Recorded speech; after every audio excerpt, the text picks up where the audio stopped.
तो CS executive and professional students, कैसी चल रही है तैयारी? आज की वीडियो लेस देन 100 डेज़ नहीं है, लेस देन 90 डेज़ भी नहीं है, लेस देन 80 डेज़ है। यस तो अगर हम 15 मार्च से अप्रॉक्सीमेटली कैलकुलेट करें तो लेस देन 80 डेज़ हैं। चलो आज मैं ये कहती हूँ कि थोड़े से दिन 80 डेज़ से ऊपर हैं। तो आज हम एक ऐसी स्ट्रैटेजी को डिस्कस करेंगे जिसमें आप अभी भी ये टाइम को यूटिलाइज करके अपना अपकमिंग एग्जाम क्लियर कर सकते हो। Hello students, I am CS Jaspreet Dhanjal. I am a company secretary, a CA finalist, ex Unacademy educator, and now you can find my lectures on CA point. तो कौन से lectures available हैं? CMSL and CSET में भी कुछ subjects मेरे पास हैं and many more lectures are coming up, so make sure that you go ahead and check it. CMSL के लेक्चर्स लाइव हैं, आप जाकर के जो है उन्हें परचेज कर सकते हैं CA पॉइंट से। लिंक आपको नीचे डिस्क्रिप्शन बॉक्स में मिल जाएगा। तो आज के इस वीडियो में मैं आपको एक जनरल डिस्क्रिप्शन देती हूँ कि आपने बचे हुए 80 डेज़ को कैसे डिवाइड करना है। एक चीज़ which I have thoroughly believed is that एक बच्चा जो सालों से पढ़ रहा है और एक बच्चा जो एंड में अच्छे से पढ़ता है, अगर मैं इन दोनों का कंपैरिजन करूं तो जो बच्चा एंड में अच्छे से पढ़ता है वो पास होता है। Because at the end of the day you remember what you have studied towards the end. तो ये मान के चलो कि ये आखिर के जो 80 दिन हैं, if you utilize them well, if you strategize them well, you will definitely clear the exam. So let's start with the video. So मैं आपको roughly 80 days का ही plan देती हूँ, ठीक है? अगर मैं 15th of March से देखूँ तो approximately 78 days है. So you can say like if you start following the plan from 13 March which is tomorrow, तो 80 days रहते हैं। तो 80 days को हम पहले 3 हिस्सों में डिवाइड कर लेते हैं। ये एक जनरल आइडिया मैं दे रही हूँ, आप इसे मतलब एवरीवन, चाहे आप फर्स्ट अटेम्प्ट वाले हो, चाहे आप मल्टीपल अटेम्प्ट्स वाले हो, चाहे आप सिंगल ग्रुप वाले हो, चाहे आप बोथ ग्रुप्स वाले हो, ये टारगेट्स आपने फॉलो करने ही करने हैं if you really want to pass, right? अगर आप ये सोचते हो कि नहीं मैंने पास होना ही होना है तो आपको ये टारगेट्स फॉलो एंड अचीव करने ही होंगे, राइट? तो 80 डेज़ को जब हम 3 हिस्सों में बांटते हैं तो preparation, revision and writing practice.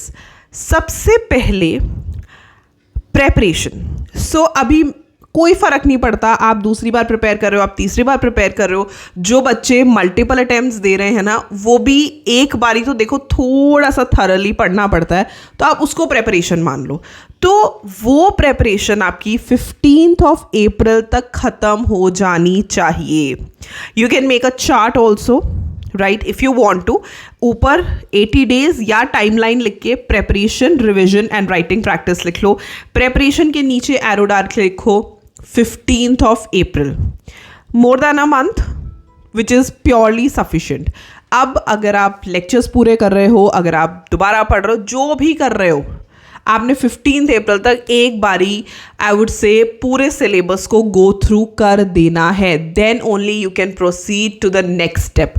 और वहाँ तक मतलब आप बोल रहे हो मैम नहीं हमारे लेक्चर्स चल रहे, जो भी चल रहा है 15th April तक उसे ख़त्म कर दो। एक बारी सारे कॉन्सेप्ट्स आपको पता चल जाने चाहिए 15th April तक, ताकि आपको एक आइडिया लग जाए कि you know how are you going to perform. Number 1। Number 2, revision.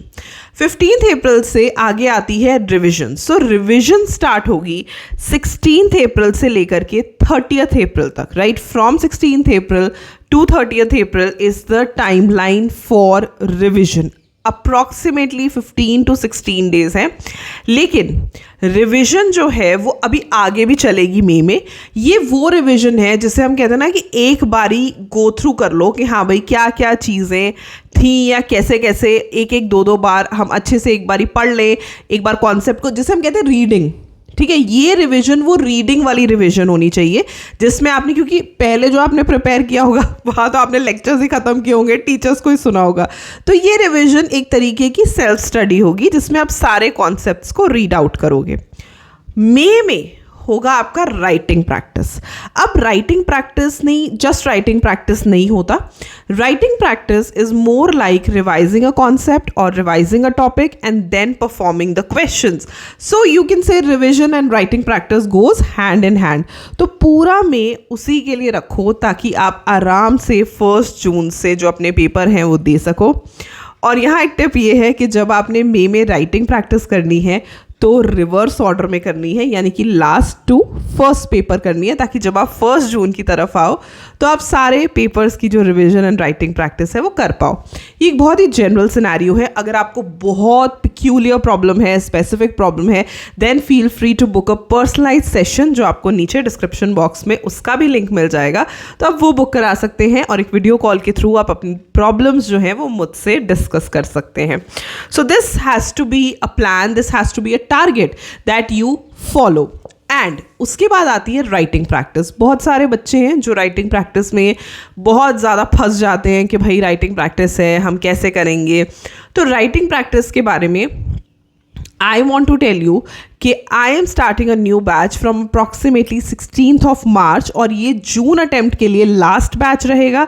तो अगर आप लाइव राइटिंग प्रैक्टिस मेरे साथ पेड है अटेंड करना चाहते हो, then you have to mail me. वो आईडी नीचे अगेन डिस्क्रिप्शन बॉक्स में रहेगा। There is a lot that I do, that I provide.